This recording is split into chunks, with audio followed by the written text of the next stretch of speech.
I'm Natalie Moan, and this is my video on my speech. Is that good? Mm-hmm. Mm-hmm.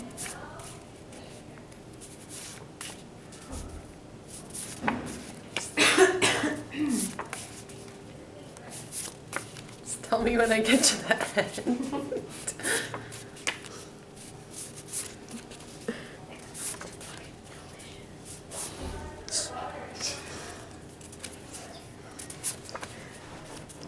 The end.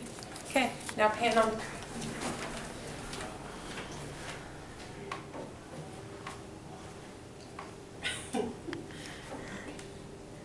Okay, you guys ready? Okay. Okay, so have you guys ever listened to music and thought how it actually might be benefiting you?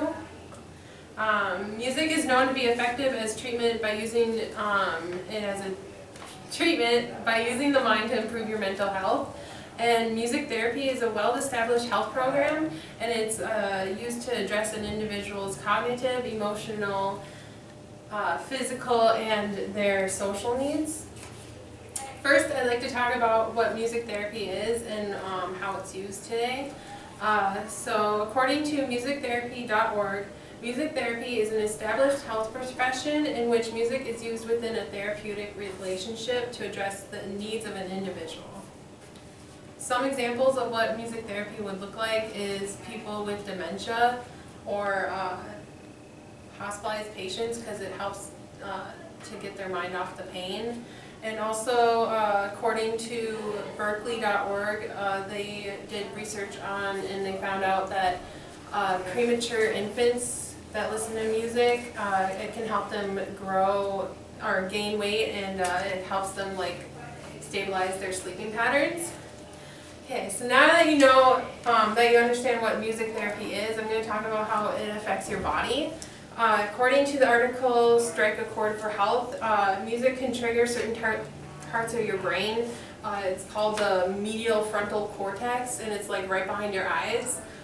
So if you ever learned an instrument when you were younger, you were at benefit because it helps you communicate both sides of your brain at the same time, which is a harder skill when you get older, because you learn how to do your auditory and motor skills at the same time. And so while you're reading music, you're playing music at the same time, and that's using both sides of your brain. And also, it turns on areas in the brain relating to your emotions and memory. So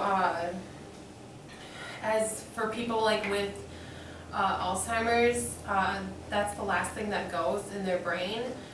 So if they hear music and it relates to something in the past and it has a memory connected to it, that's the last kind of way they can remember things.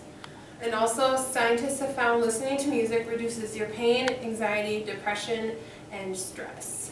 And according to Children's Hospital in Vanderbilt, they rely on listening to music for distracting the kids when they are going through chemo, and they also bring in instruments for them to play with. So now that you understand how music affects the body, I'm going to move on and talk about how music can affect your learning.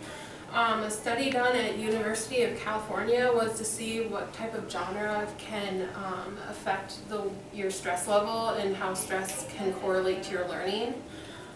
So according to the University of California College Student Journal, the experiment was set up where students signed up for a class, and then they were given a couple songs to listen to, and then they had to rate their stress level based off of a 1 through 10 scale. And what they found was that some people didn't get affected by this at all, but most of their results showed that by listening to soothing music, it was much easier to relax and focus. And actually what is suggested is you listen to classical music because it helps reduce stress and negative emotional states. And if you do want to relax, they also suggest that you listen to music that is either at or below your heart rate. So then if you listen to music that is faster, then you're going to get pumped up. So music is everywhere and is a big influencer. It can be used as treatment by using the mind and to improve mental health.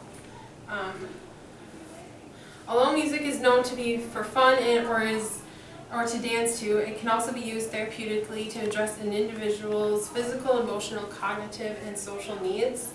I hope by informing people's awareness of what music therapy is, that we can understand how music does affect us and how it has its advantages.